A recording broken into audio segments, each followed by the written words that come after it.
How's it going, guys? I'm back out here. It's late now. 10 o'clock. Burning the midnight oil here.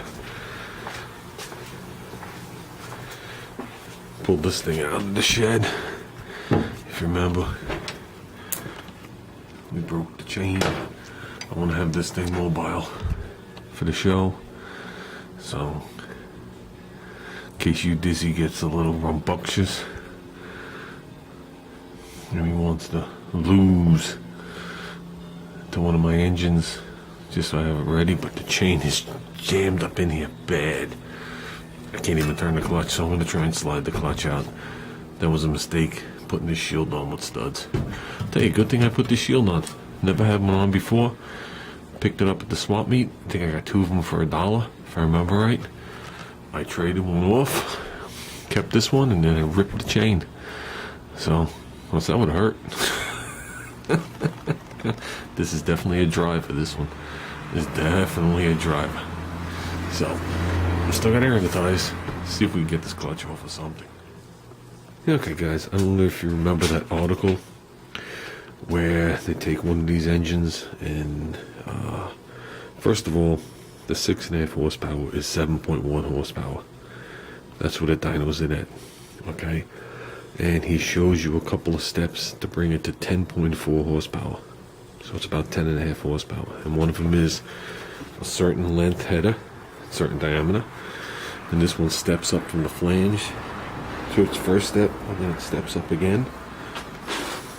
We got the correct length header. I think it was 18 inches. I don't know. I put that on a while ago. Number 2 was advancing the timing.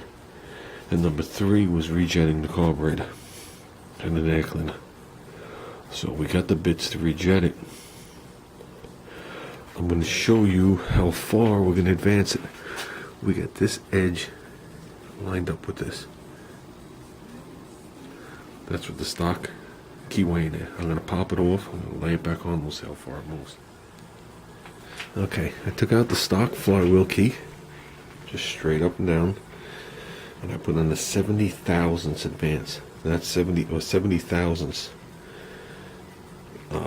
offset. That's 70 thousandths at the keyway, not when you bring it up 4 inches. There's where we were before, with the edge of the metal, not the edge of the black part, the rusty part. So we've advanced it. Obviously, I would need a degree wheel to figure it out, but I'm just talking about in length to show you how it's not 70 thousandths anymore. Let's see what we got. Half an inch. Okay, so 70 thousandths times the length brought it up to 500 thousandths. That's what the power is in these babies. Gotta understand, these motors are designed to do what, 3600 RPM. Supposedly this will make 10.4 horsepower at 4400 RPM, which is still good. This thing can't handle much more. This flywheel is very, very, very weak. Right here, here, here, and here, and it will explode. Okay, there you go, guys. The one to the left is 70 thousandths offset. The one to the right is straight up. See the difference? My only question is, what do I tighten the flywheel back up to? I'm waiting for an answer. Found this piece of metal, which I just broke off. You know, bent it off, sticking out of the coil, the magneto. See it there? It was sticking out the back. And if you look, there's a line from it touching. Didn't do any damage, but yeah, it must have been when Junior played with it or something, or we played with it. Must have dropped a piece in there and it stuck to the magnet. So I'll slide that piece out, but I'll order them up another coil. It's the good thing about these motors. They're 99 bucks. Carburetor, which isn't this one. This is a Hemi carburetor. But a carburetor, replacement carburetor, was $6 when he bored the first one out. We won't talk about that. But he actually did good on this engine. He had this whole engine apart. and put it back together, and it ran, if you remember, other than the carburetor issue.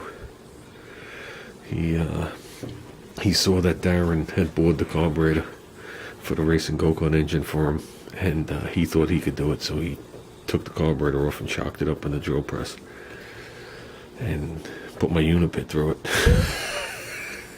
It's funny now. I saved it. I think it's hilarious. But so with that, I'm gonna leave it like this. Look at these cheap shit. I'm gonna leave it like this until I get the torque spec. But I want to work on the chain. I'm gonna pry this piece out. I will end up ordering a coil, but I know this one works because I had it running. So if I figure if I snap the chain before, I'm really gonna snap it now. Got a Richie clamp on here. Thanks, Rich. Hey, Rich, you gotta stop by a little more often. I haven't seen you, but I have a feeling I'm gonna start stopping by your place on Mondays when I pick Junior up from school, just to squeeze those back together. Don't really see any damage to them. I was speaking to the Roopster today, guys. I told Ruben I can get him tickets to Englishtown for the, I guess it's the Spring Nationals? It used to be the Summer Nationals years ago. I don't know if it's the Spring or Summer Nationals, it don't really matter. But I told Ruben, who's never been to a drag race, that this would be a life-changing event. Tell him, guys, tell him what a life-changing event this would be for him if he went to the Nationals, during the finals, no less. So, okay, Roopster. Can you see, guys? Look at the two links off to the right. What a cheap piece of shit this chain is. Hey, Ruben, you need chain for your go-kart? Holy crap. This thing is stuck. Okay, we got carnage. No damage to the bike though. That's all that mattered. Actually, I'm glad this plate was here. This wouldn't have happened if it wasn't here. But with that being here, as I was poking and prodding, I didn't damage nothing on the unit. Hopefully the clutch is good. But master links didn't fail. Everybody had to add 4 links. I went the cheap way out. So, look at this.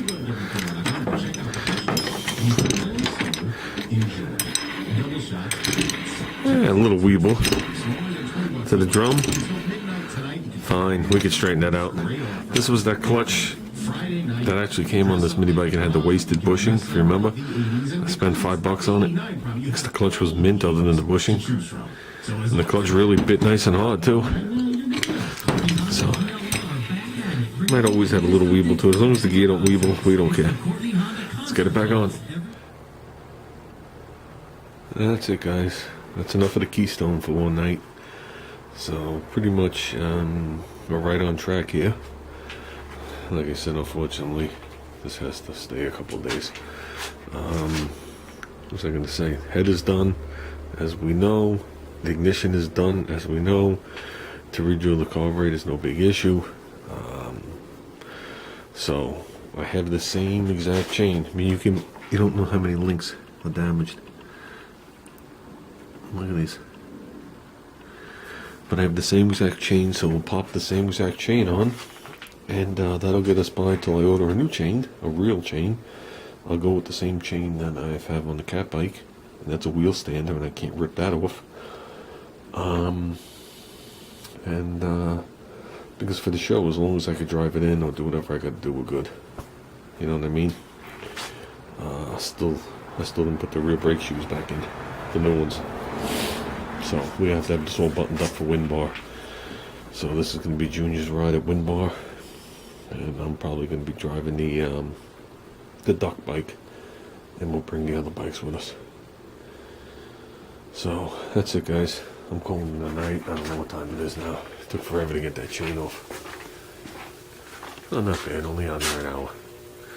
Let's call it a night and call it good. Well, have a good night, guys.